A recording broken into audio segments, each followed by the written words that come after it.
an attitude reflected in the league's enhanced personal conduct policy. I get it. Whether all of Goodell's teams get it is very much an open question. Or does the classic formula still rule that the level of player talent drives the level of team tolerance for a player? Today, that is exemplified in the scrutiny and the criticism aimed at the Seattle Seahawks selection of former Michigan defensive end Frank Clark. Whatever Clark did in a Sandusky, Ohio motel room last November led Michigan coach Brady Hoke to throw him off the Wolverine team the next day. This 2 years after Clark had already pleaded guilty to a felony home invasion charge. With all of that, the Seahawks maintain they did a thorough background check on Clark, and they were satisfied.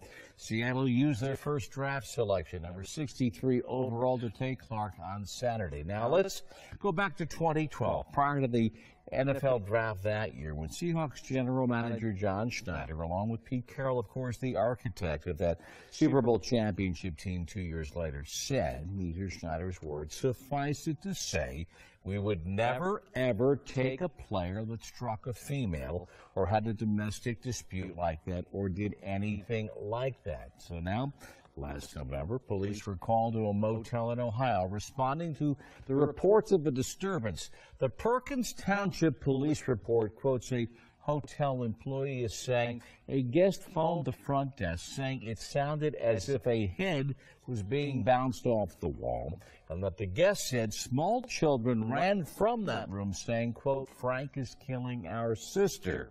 That woman's brother told police, quote, "Frank had his sister up against the wall.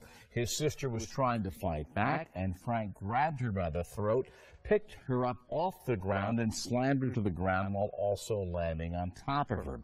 The woman was Frank Clark's girlfriend, and photographs taken by responding officers show an abrasion to her left cheek, as well as also damage on her neck area and what is described by police as a rug burn on her hip.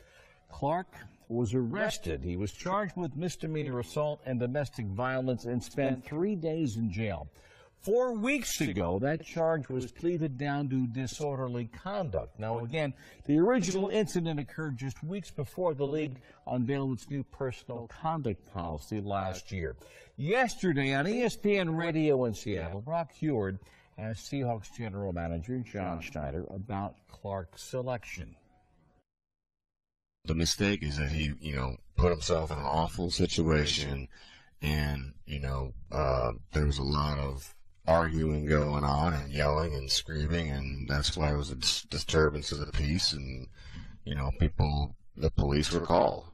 Why the risk? The way they describe him and the way they talk about him, they feel about him at the school, from, the head coach, on down to strength coach, and everybody he's a hard-working guy that's overcome a ton. He was homeless when he was 10 years old, and so he fits that mold of guys that we like to have that grit level of overcome a ton of things in their life. He's made his mistakes, and we feel like our culture here that we can help this guy continue to do what they were doing with him at the University of Michigan. What do you say to the fan, John, who says, look, why not take somebody without this incident in their past? We were so, comfortable with all the investigating that we had done, and like I said, talking to the other teams and making sure that everybody was, had the same research from all the attorneys and the counselors and the DA and everybody involved, that we knew that there weren't going to be any pass rushers left, and we needed to grab one as soon as we could. Safe to say, John, that this kid may be one of the most researched kids that you've drafted here? Absolutely. There's no question. We spent a ton of time with him. I think that's why his agent came out and said, that we had some man love for him or something. What, yes, we think he's a good football player, obviously, but there's so many people that you need to speak with, and Los Angeles, Cleveland, at the school, And every individual that we get into, we learn so much about them that there's, whether it's a bar fight or there's a ton of different levels that you have to get comfortable with. And in my opinion, if you strike a woman, you're off our board. I'm sorry. There's just no two ways about it. So very clearly, for those fans that say, "Hey man, reconcile for me the whole, hey, that's a deal breaker. You hit a woman, it's a deal breaker. Reconcile that for me." You're clearly saying, in everything that you've done, all the work that you guys have done, he didn't hit her. Yeah, and yes. And if he had, we wouldn't be talking about him today, and you wouldn't have sat there Friday night and been over and over and over all of that. Absolutely, and we've let several people here leave because of situations like that. Frank Clark issued a statement following his selection by the Seahawks that made no reference, thanking Schneider and Carroll for drafting him. On Seahawks.com, there is an article entitled, quote, 3 Things to Know About Frank Clark. Number 3, if you're scoring at home, is that he loves Lucky Charms. The Seahawks statement as to their selection of Clark and his legal history: "We conducted an extensive independent investigation that included confidential interviews with people directly involved with the case. That investigation provided our organization with an in-depth understanding of the situation and background. With the exception of Frank, we did not speak to any witnesses, directly to any witnesses from that night." The team spoke to people directly involved in the case, but no witnesses who were there that night. You might remember the Tampa Bay Buccaneers general manager Jason Light, when questioned about his club's investigation to Jameis Winston, told Peter King of SI.com that the Bucs did not question Erica Kinsman, who accused Winston of sexual assault. Said Light, quote, "We read the depositions. We knew what she was going to say," end quote. The Clark selection in Seattle is a headline, but there's also the Cowboys selection of Nebraska defensive end Randy Gregory, who failed a combine drug test, and now Gregory is paired on the pass rush with free agent signee Greg Hardy. All while LSU's Lyle Collins went undrafted, slipping down after it was learned that police wanted to interview him in connection with the murder of a pregnant woman. Collins, it's made clear, was never a suspect in that case. But vetting draft prospects, how brave is the brave new world? Let's talk about it with our NFL business analyst, Andrew Brandt. Mina Kimes of ESPN The Magazine joins us today, along with NFL front office insider Louis Riddick and Danny O'Neill of ESPN Radio in Seattle. All right, Louis, nothing happens in a vacuum. My producer, Paul Palmer, found the police report. I'm holding it here in my hands here. He found it in 5 minutes this morning. It's public information. It's right here, pictures and descriptions. And I know the Seahawks talk to other people, but given the culture of the NFL, what do you make of the facts in the report, whatever the Seahawks may have researched, and their selection? Well, I mean, this is one of those tough situations again, and I mean, I'm on record as to how I feel about this kind of situation. And I know John Schneider, and I know a lot of the guys on that scouting department. And they say they did their due diligence. They say they didn't interview anyone there that was at the scene other than Frank Clark, which I think is a problem in and of itself, only because I think in this kind of environment that we're in right now, you have to err on the side of caution. Even though you may have the depositions at your disposal and you have their sworn testimony as to what happened that night, you have to always go the extra step. And you have to take John for his word. You have to take the Seattle Seahawks for their word that if he didn't put his hands on her, then they believe he didn't put his hands on her, and then they made the selection.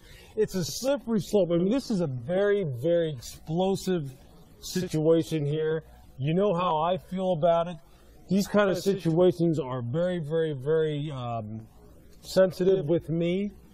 And it's that delicate balance. Again, you heard John reference in some of the things that he said early on in this piece, which was he knew that at some point there weren't going to be any pass rushers left. Which a lot of times, that's what ultimately, unfortunately, what this comes down to. It's about trying to acquire talent. He said that in the same sentence, and welcome to 2015 in the National Football League, as attorneys, counselors, district attorneys, and pass rushers were mentioned in the same sentence. Yeah, and you know what? Whether we like it or not, that's the thing that GMs are faced with every day. Trying to balance talent, skill level, helping my football team win, with being someone who's upholding the kind of morals that you want to uphold, and who's trying to build a football team in an image that you want it to be known for. And it's not an easy job. In this kind of situation, I think there are definite lines that need to be drawn in the sand. For sure. Well, they've been drawn last year, but talent continues to be a function of tolerance is a function of talent. Absolutely, and I don't really necessarily see that changing either. And it's going to be very subjective from team to team, and as you've seen in this draft already. Andrew, what do you make of this? Yeah, this talent-character equation, it changes for each team. It's different for each team. We can't make it blanket. We have to look at what we talked about the past year. The league attitude toward domestic violence, the league attitude, hiring domestic violence experts, hiring women, making changes in their domestic violence policy, the sea change since the Ray Rice video. But everything we talked about, Bob, is league. Now we're talking about team. So what is the relationship between league and team? Teams have their own set of personnel discussions. And I know John Schneider very well, worked for them 6 years. Everything I heard in that, except for the full investigation, is that they did their work. He's a grinder. He will look at every little aspect of things, but you wonder, their theory called confirmation bias, do they not investigate fully because they don't want to know something? We talked about this with Jameis Winston and the non-interview of someone who the allegations for rape. So we have to look at that. Where did they go in the investigation? There are different definitions of thorough. In their mind, they may have been thorough. But we get back to the last thing he said, which is, hey, we are very concerned about character. We're very concerned about everything, but that was the last pass rusher. So we're talking about this talent character evaluation that changes team to team and maybe changes according to what the need is. And Mina, the word in politics is atmospherics. Basically, appearances matter. What are the appearances here? Well, I think that what's most troubling about this isn't even necessarily the choice, but the fact that Schneider categorically denied that Clark had hit his girlfriend. And now we have all of this evidence coming out and reports that are challenging what they found. They're saying they did an investigation, but they're not showing their work. They're not explaining exactly what they found to bolster that assumption. So as a result, there's a sense of obfuscation going on. Danny, give us a sense of how this is playing right now in Seattle. I mean, just a year removed from a Super Bowl championship and a yard and a pass, and I don't need to revisit that, removed from a possible repeat championship. And here is the first selection the NFC champs make, and it's under the microscope, and it's a hot microscope right now. I think the difficulty that people are feeling locally is the trust that Pete Carroll and John Schneider have engendered. And that's trust of not just that they're going to select quality players, but that they've selected quality people. In the times that they've taken chances on selections, J.R. Sweezy was a player who was dismissed from the North Carolina State team, eventually reinstated. Seattle chose him. He's been a great contributor. Bruce Irvin was someone who had a troubled past, had been homeless, had worked his way up, and he's been a great contributor and a great personality in that locker room.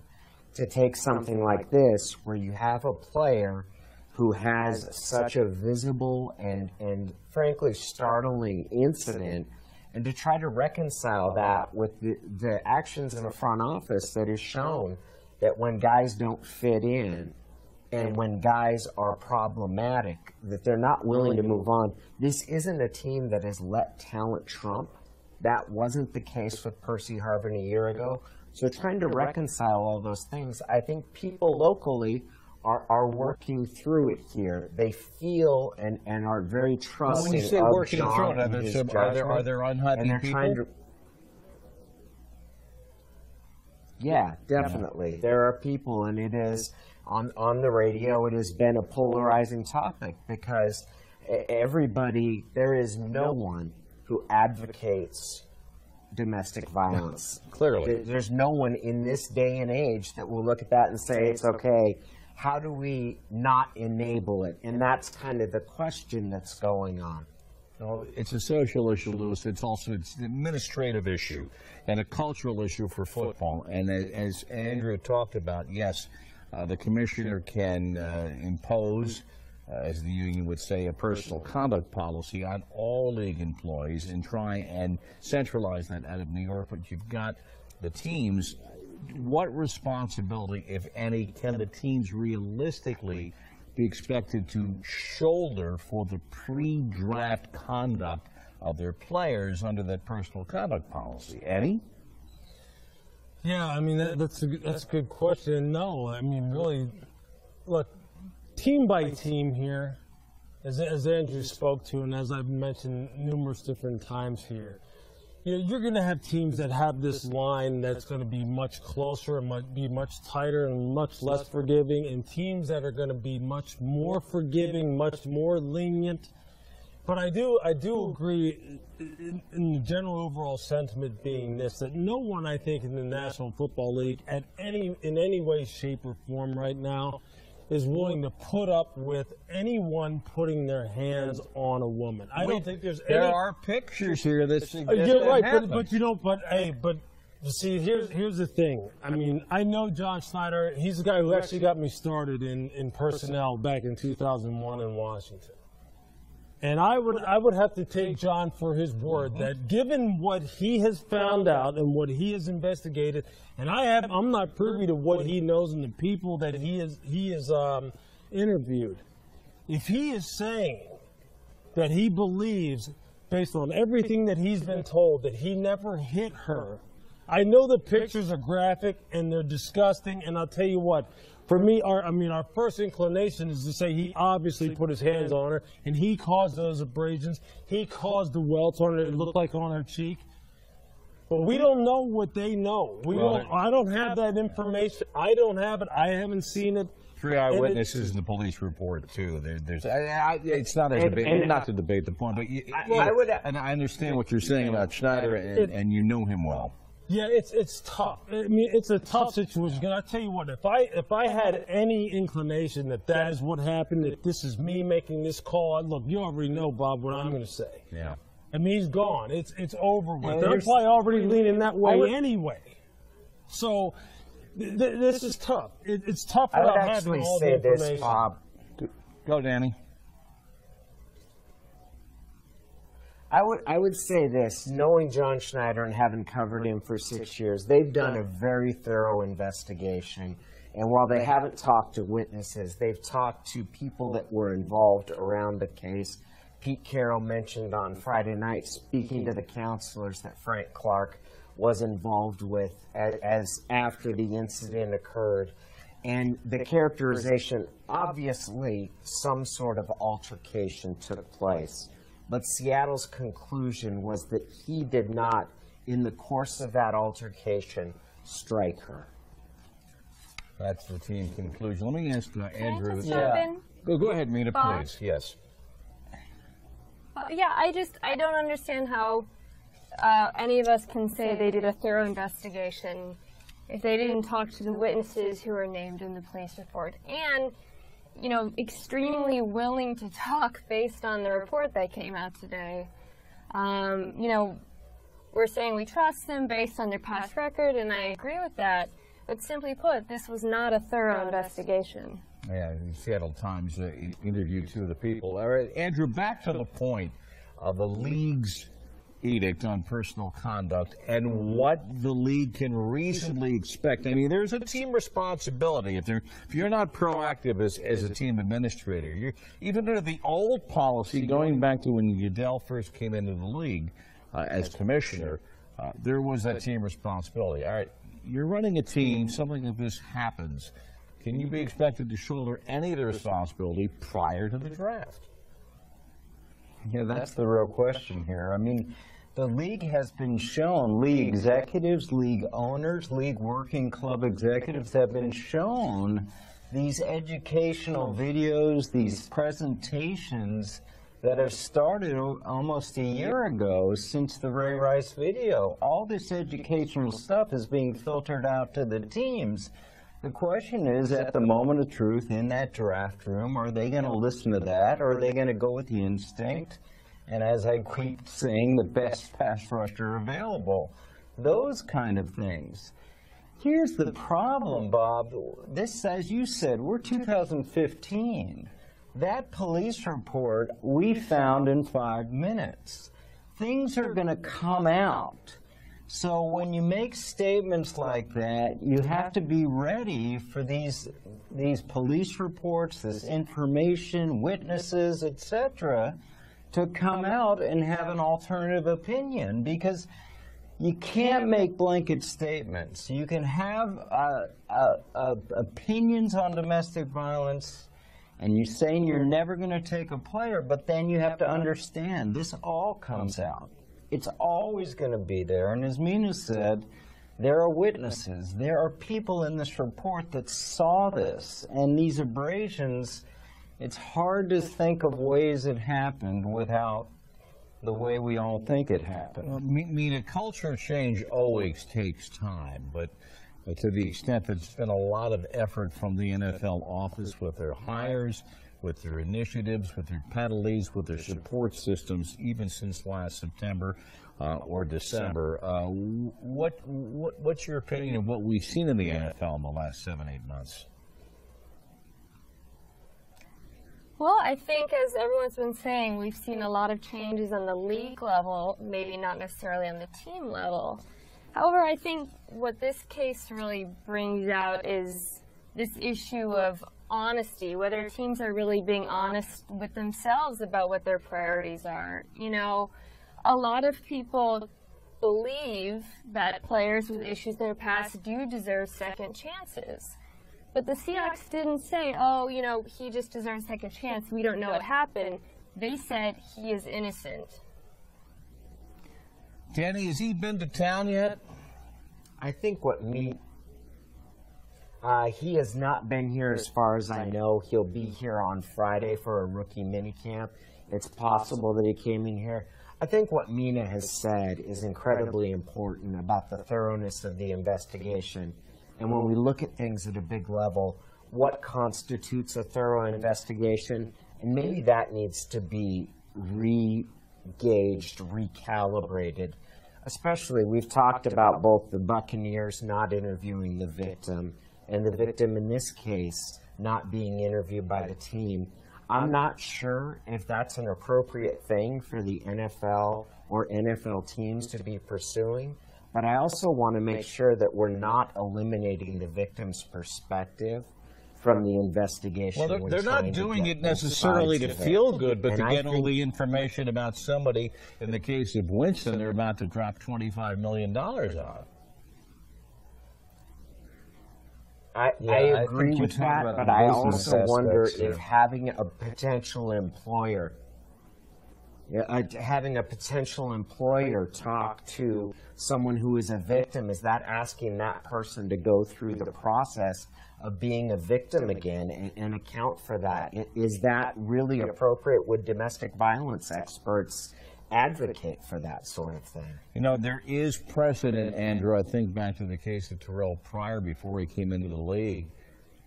He was whacked 5 game checks for NCAA non-violent, non-criminal tattoos and all that stuff. I mean, there's a precedent here.